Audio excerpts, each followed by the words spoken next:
Bonjour et bienvenue sur le journal de bord numéro 12. Bon, en fait, on est le lendemain, techniquement c'est le même jour que le bilan du dernier journal de bord. On n'a quasiment pas dormi, mais on a fini notre petit rush et là c'est le jour du départ. Donc voilà, on est en train de faire les derniers papiers et puis je vais y aller. I always walk those 4 ways. Take a break like 4 days. Bah non, en plus, sachant que je vais proposer, je vais quand même dire, ouais, on se le fait en visio en fin de semaine pour intervention. Like cold Ah bon. waves. You're flying from my left side.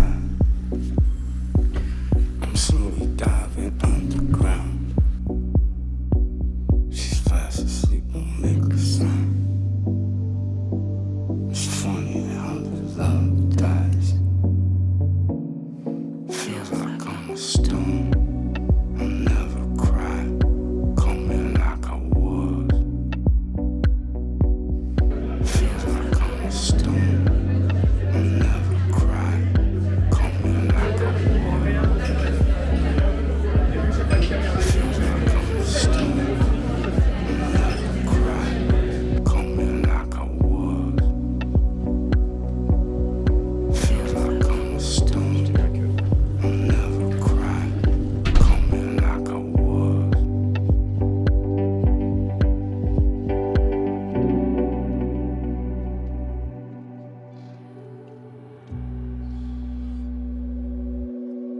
You're the one I I run want to. you.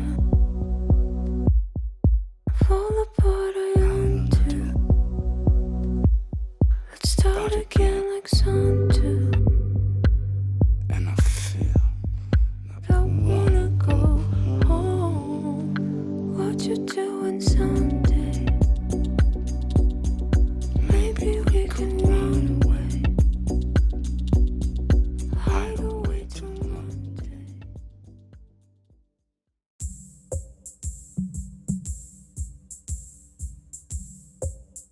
Bon, du coup, je vais faire quelques voix off pour expliquer un petit peu les différentes étapes. Déjà, pour parler un petit peu de l'objectif de ce voyage, en fait, il y en a plusieurs.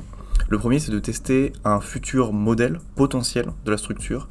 Donc c'est quelque chose de flexible avec quand même le studio à Clermont, mais où les différentes personnes peuvent travailler un petit peu d'où ils ou elles veulent. C'est un modèle un petit peu particulier, donc l'idée c'est déjà de voir si on en est capable et de pouvoir anticiper tous les problèmes logistiques que ça pourrait poser, autant pour nous que pour les différents collaborateurs. Il y a aussi quand même une autre grosse partie importante, c'est que c'est l'occasion pour moi, donc ça c'est vraiment plus personnel, de changer d'air. Moi c'est quelque chose que j'aime beaucoup, justement le fait de voyager, de pouvoir changer de pays, et donc j'avais vraiment besoin, parce que ça fait longtemps que je suis rentré, et forcément avec le Covid c'était un peu compliqué, et même sur le plan financier. Donc voilà. Laisse-moi te prendre dans mes bras. Tu sonnes chez moi, tu te retrouves dans mes draps. On fait la guerre, on fait la paix, on y va. On fait la pluie, on fait le beau temps, on est là. Allez, force un peu, c'est pour le bien de nous deux. Si tout seul t'es heureux, eh bien moi je serai heureuse. Allez, force un peu, c'est pour le bien de nous deux. Si tout seul. Et bonjour, on est le 21 janvier, je suis à Malmö en Suède. Bon, c'est tout au sud de la Suède, donc ça va. Bon, ce journal de bord, donc qui va être un petit peu particulier, en fait ça va surtout être, je pense, du blabla, et sur des trucs, sur des questions genre comment on travaille en remote, comment on garde la motivation, comment on fait des papiers, enfin bref, voilà, plein de choses comme ça. Parce que le taf que je vais avoir à faire, c'est vraiment pas un taf super ragoûtant, c'est vraiment du QA, donc c'est corriger tous les bugs, tout intégrer, et puis surtout je vais pas pouvoir enregistrer les autres, en train de faire des trucs un peu plus cool. Donc ça va surtout être l'occasion de parler de ça. En vrai, je vais quand même essayer de pas mal bouger, donc je vais avoir pas mal d'images à montrer par-dessus tout ça.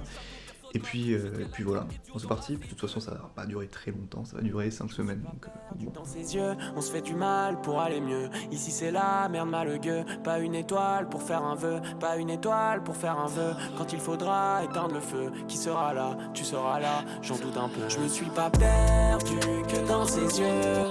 On se fait du mal pour aller mieux. Mais tu sais parfois c'est dur comme dire adieu. pas une étoile pour faire un vœu. On a perdu nos âmes d'enfants, elles sont parties sans dire au revoir. J'essaie de vivre l'instant présent, distrait par des gros culs sur Insta. Tu veux que je m'ouvre comme un pan, que je me confie, que je te parle, mais je me livre qu'à la note. Je vois chaque morceau comme l'épilogue. Je pose mes pieds sur tes dessous de table, ni que sa mère se sentir coupable. L'album sort de la boa ou on veut l'assassin de Louane. Ce coup la grille écrit Libertad, c'est l'heure du crime, ne décélère pas. Ce coup la grille écrit Libertad, c'est l'heure du crime, ne décélère pas. Les anciens nous parlent des dieux, mais est-ce que les nouveaux sont assez pieux? Ceux qui sont partis l'ont fait dans le sang, les petits qui sont venus n'ont pas fait mieux. La vie t'a tout pris en 2 secondes. Les lignes que j'écris sont tellement longues, elles sont tellement belles qu'elles peuvent remplir de tombes. Timbal, taille fine, cheveux blonds, c'était ma Bonnie, et tenait le peupon. C'était ma Bonnie, et tenait le peupon, c'était ma Bonnie. Quoi?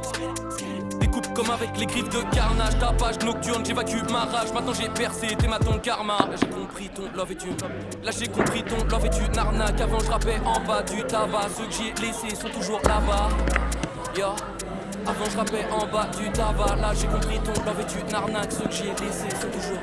Je me suis pas perdu dans ses yeux, on se fait du mal pour aller mieux. Ici c'est la merde malheureux, pas une étoile pour faire un vœu. Ça s'adapte pas en fonction de. Ah oui, ouais, je vois ce que tu veux dire. Bah attends. Les téléphones, ils ont exactement la même largeur d'écran.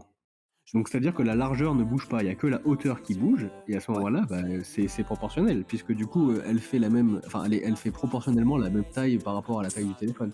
C'est juste Il que prend en compte la largeur pour la proportion, pas la hauteur. il prend en compte les deux. Donc le fait que le téléphone soit moins haut en hauteur, ça changera pas la taille de la carte. Ça change pas la largeur, non, ça change la hauteur. Je crois l'iPhone 7 c'est 375 par 667. Ok, je l'ai. Moi, il me met ses résolutions iPhone 8. Bon, ça doit être les mêmes. Oui, mais c'est ça, 6, 7, 8, c'est les mêmes. Ok.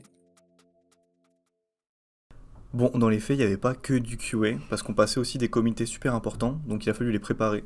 C'était l'occasion d'améliorer notre vieille présentation, en gros, de lui remettre un petit coup de neuf, et de retaffer sur toute la partie financière qui restait, malgré tout, notre point faible.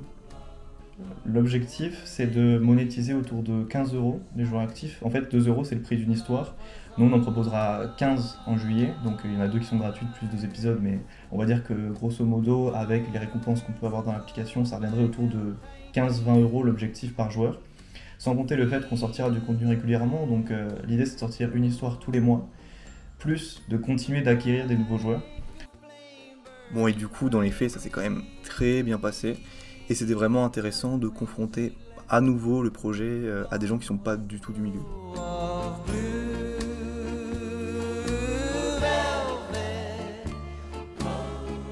But in my heart there'll always be precious and Avec la bière, là. warm memory through the years, and I still can see blue velvet through my tears.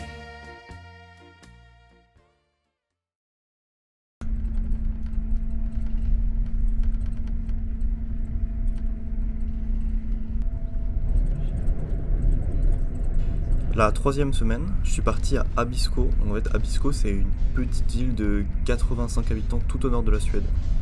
Bon, le but, c'était de voir le Grand Nord et peut-être des aurores boréales. Dans les faits, il y avait 22 heures de train aller et 22 heures de train retour, donc pas mal de temps pour taffer. Je m'étais gardé, justement spécialement pour l'occasion, l'intégration des différents éléments et un peu de debug de l'histoire Légendes englouties. En gros, c'est une histoire qui se passe dans la mythologie grecque et c'est, depuis le début, la plus longue histoire qu'on ait jamais créée.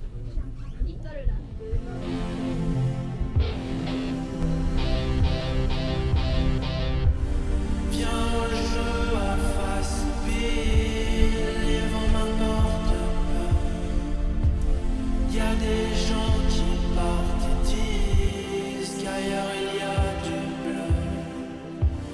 J'ai encore des amis là-bas qui chantent autour d'un feu. Viens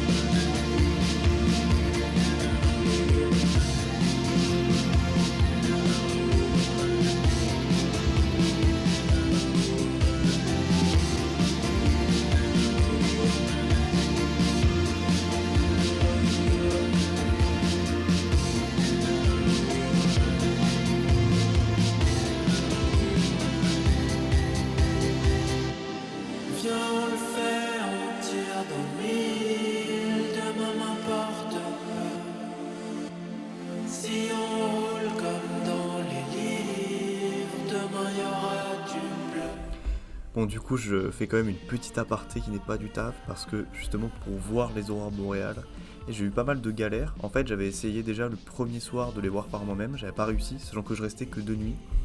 Donc le deuxième, j'ai finalement fait confiance à un groupe de gars en motoneige qui allaient de montagne en montagne justement pour les voir. Et au final, apparemment, bon, c'était le premier soir depuis des semaines qu'on n'en a pas vu, donc j'étais un peu dégoûté. Mais finalement, quand je suis rentré, je me suis dit que j'avais peut-être encore un petit espoir, donc je suis redescendu au lac. Voilà, donc j'en ai finalement vu. Le problème, c'est qu'avec ma caméra, bah, ça rend pas très bien, enfin même on voit quasiment rien. Donc bah, j'ai juste quelques photos.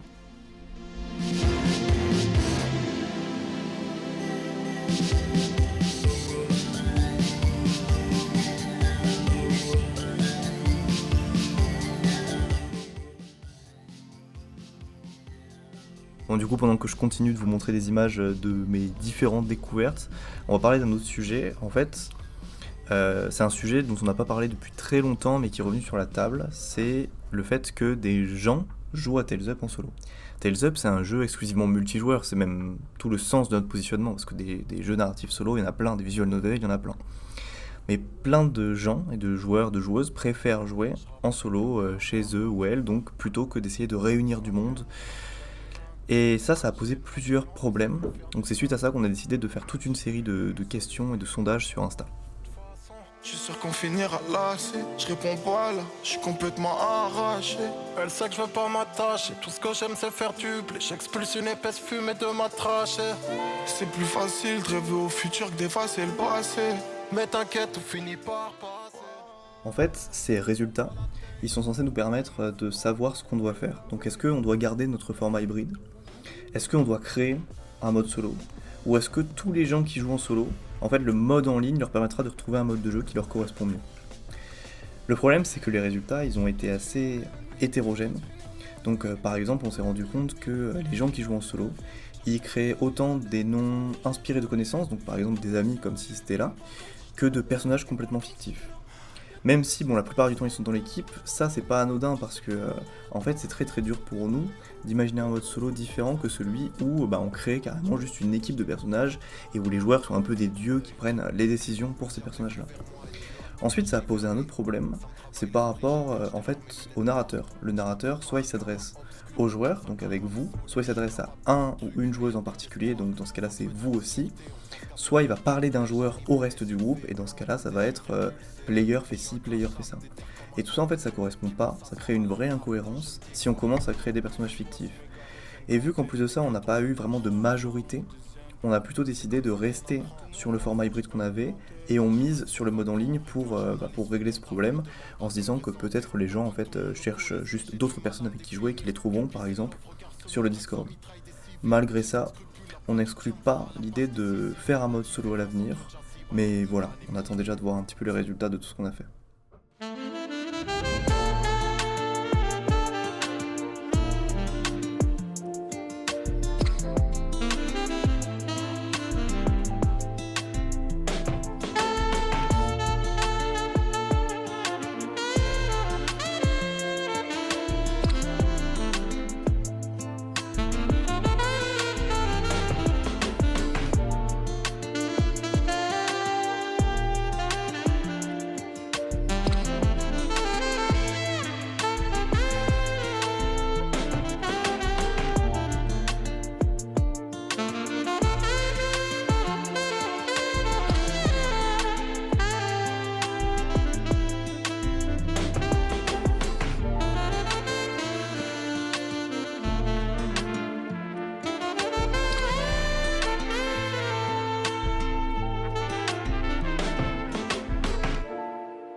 C'est pas moi qui ai rajouté les sons, ils ont vraiment mis des enceintes avec des musiques...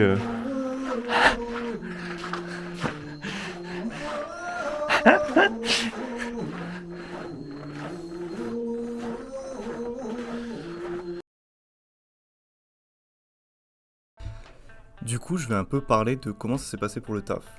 En fait, on a déjà connu un format remote à l'époque, mais c'était pas tout à fait dans ces conditions, et se réhabituer, ça a pris pas mal de temps. Bon, pour le coup, je parlais vraiment que de mon côté, parce que Adri a l'air d'avoir été plus stable. Au début, ça a été pas mal chaotique, et les horaires ressemblaient plus à rien. J'ai très vite commencé à me remettre à travailler plus tard le soir, ou alors à traîner la journée, et du coup à accumuler du taf de la semaine pour le rattraper le week-end.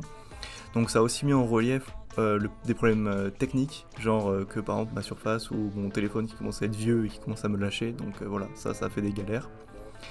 C'est au milieu que j'ai vraiment réussi à me rediscipliner petit à petit et à rechoper les horaires de taf que j'avais avant. Bon, en vrai, ça n'a pas pris trop de temps, ça allait. Mais ce qui m'a beaucoup remis sur les rails, c'est qu'en fait, de toute façon, j'ai pas eu trop le choix. On avait des oraux, des comités à préparer, des playtests à faire et aussi un salon à préparer. En fait, ce salon, c'est l'Indie Game Lyon. Du coup, moi, j'y étais pas, mais j'ai un peu suivi l'orga de loin avec Adri. Et ça a été un bon test pour nous, histoire de voir si justement Tales Up, c'était un bon jeu pour les salons. Ça nous a permis aussi de voir un petit peu quel type de contenu il fallait qu'on propose, quel type de stand il fallait qu'on prépare, etc. Et ça a été le but, du coup, pour Adri, de recroiser certains vieux membres de l'équipe qui étaient à Lyon. C'est pas vraiment une question de retard ou de délai, hein. C'est surtout que en théorie on a une ou deux features à dev qui changent un peu le jeu, et on n'a pas trop eu le temps de le faire jusque là, et donc ça change un peu le code etc. Donc c'était juste pour savoir si j'avais le temps.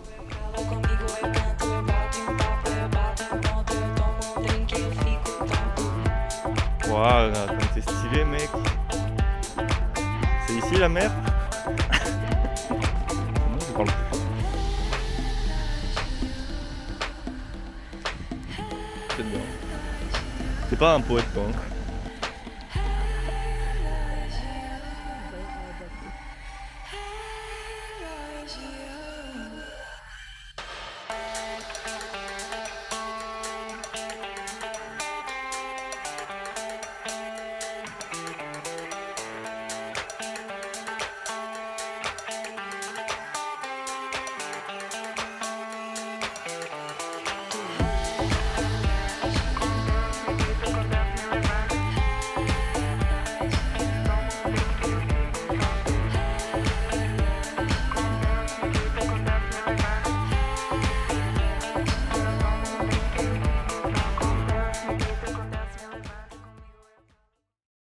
Bon, du coup, vu qu'il y a beaucoup d'images des différents endroits où je suis allé et tout, et que j'ai pas énormément record ce que je faisais, je me suis dit que ça pourrait être cool de parler un peu de différents sujets, desquels je parle pas trop parce que je suis vraiment dans une ambiance de taf et j'ai pas le temps de beaucoup réfléchir à plein de choses.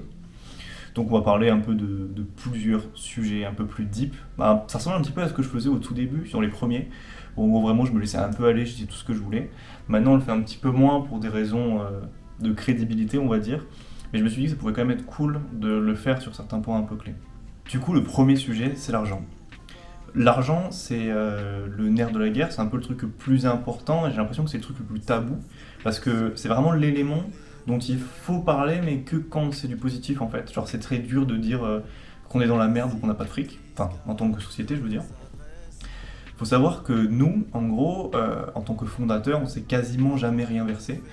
Et du coup, moi, à titre d'exemple, ça fait genre 2 ans qu'on a créé la boîte, et donc ça m'est arrivé de me verser un petit peu. Forcément là, j'ai pu un tout petit peu, donc j'ai réussi à bouger en Suède et tout, ce que je voulais faire depuis le début. Mais concrètement, en fait, je vis genre dans une situation très délicate depuis 2 ans, justement parce que j'ai pas eu les moyens de me verser de l'argent. Et ça, c'est un truc qui va être amené à changer, mais ça pose des bonnes questions. En gros, c'était une discussion que j'avais eu avec quelqu'un que je vais pas citer, mais qui lui aussi a créé son studio, etc. C'est en fait, qu'est-ce que ça veut dire le fait de pas se payer de l'argent, enfin de pas se payer en tant que gestionnaire d'entreprise, parce qu'en théorie, là, on aurait presque les moyens de se payer, pas énormément, mais au moins un tout petit peu pour avoir une vie un peu plus décente, sauf que le problème, c'est que ce que tu vois, c'est ta boîte, tu la vois comme une extension, en gros de toi, de ta personne, ou même plutôt l'inverse, en fait, tu te vois comme une extension de ta boîte, et en gros comme une charge que tu représentes pour la boîte. En gros, tu te dis, putain, mais si je prends cet argent-là, ça va pas permettre de payer ça va pas permettre de développer ce projet-là, ou de payer cette personne, ou j'en sais rien. Et du coup, tu dis, ok, du coup, je vais prendre sur moi et je vais pas me payer. Sauf qu'en fait, le problème et le danger de cette façon de penser, pour le moment qu'on applique encore, mais en gros qu'on va essayer de plus appliquer en tout cas, c'est que si tu penses comme ça, ça veut dire que tu mets ta boîte sur un niveau d'importance beaucoup trop haut, déjà par rapport à toi, et peut-être du coup par rapport aux gens autour de toi. Parce que du coup le but c'est pas de payer le moins possible et d'en faire le plus possible.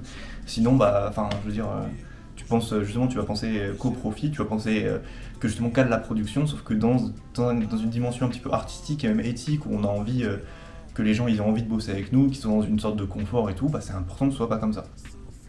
Et donc la première étape, c'est déjà du coup de faire ça avec les autres et ensuite de le faire à soi-même. En fait, faut d'abord appliquer les règles qu'on a envie de faire dans sa boîte pour soi-même. Donc c'est un sujet intéressant.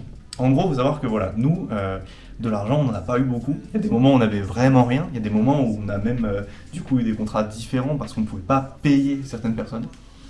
Aujourd'hui, c'est plus le cas. Aujourd'hui, on paye à peu près tout le monde. C'est sûr qu'on n'a pas les plus gros salaires du monde et tout, mais globalement, ça va. Et globalement, ça va être amené à s'améliorer. En fait, ça a été l'objet d'une grosse discussion, c'est-à-dire que quand tu te payes pas, t'as le risque justement que ça t'affecte. En gros, c'est que tu manges aussi autre chose dans ta personnalité.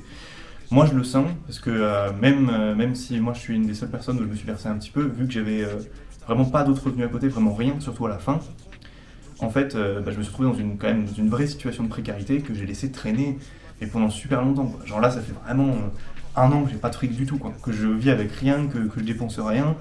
Donc heureusement, j'ai ma mère qui nous avait hébergés, on avait même eu les locaux là-bas pendant un moment et tout. Et du coup, ce qui faisait que je pouvais me verser juste assez pour vivre, où justement j'avais encore quelques petits revenus, trucs comme ça. Mais globalement, j'ai plus rien. Et ce truc-là, en fait, tu te rends pas compte de ce que tu bouffes, parce que ce que t'associes, c'est ton rythme de vie, en fait, tu l'associes à ton taf et à ton projet. Et c'est ça qui est super dangereux, parce que à la fin, tu te rends pas compte des dégâts que ça te cause, quoi.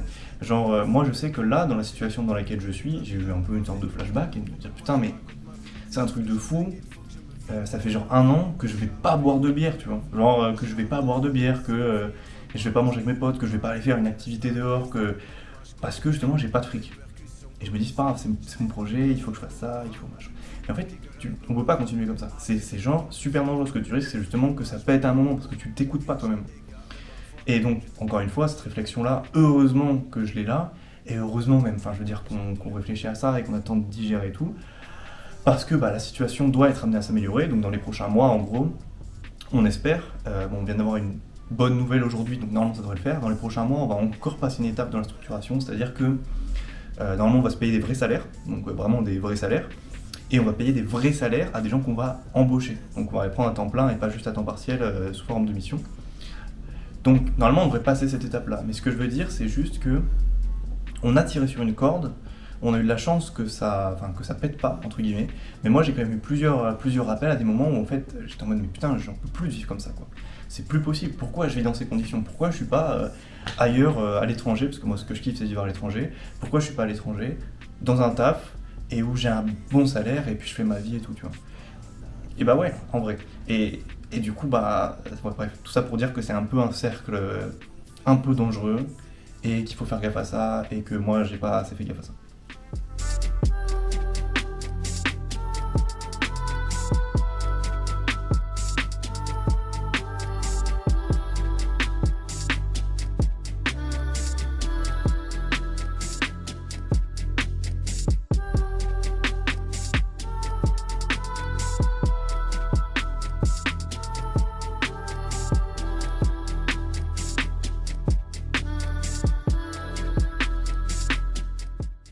Maintenant, du coup, je vais parler un peu plus de l'évolution de la boîte. J'ai dit que on allait sûrement passer un step dans les prochaines semaines, prochains mois, où on va réussir à stabiliser l'équipe, à la pérenniser.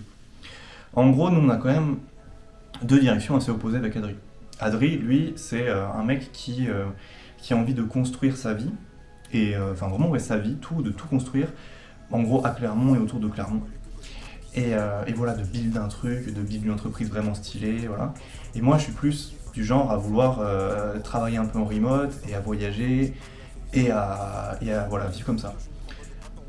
Le truc, c'est que du coup, en fait, on s'est rendu compte qu'on avait tous les deux dans des directions un peu opposées, et que moi, particulièrement, c'était presque un peu incompatible avec le fait de vouloir créer une structure, parce que quand tu crées une structure, il faut que tu t'installes. Donc, je pense qu'on a tous les deux évolué, chacun de notre côté. Lui, il a un peu plus envie, justement, ça le dérange pas qu'il y ait des gens qui aient des formes hybrides, et moi, je sais que j'aime un peu plus, justement, travailler sur place, Là, ça fait 1 mois et demi que je suis en Suède, j'ai envie de retrouver mon bureau, j'ai envie de retrouver mon espace, j'ai envie d'être productif comme avant, j'ai envie de retrouver mon PC. Donc, en gros, on se rend compte que ce qu'on a envie de créer, c'est un format hybride.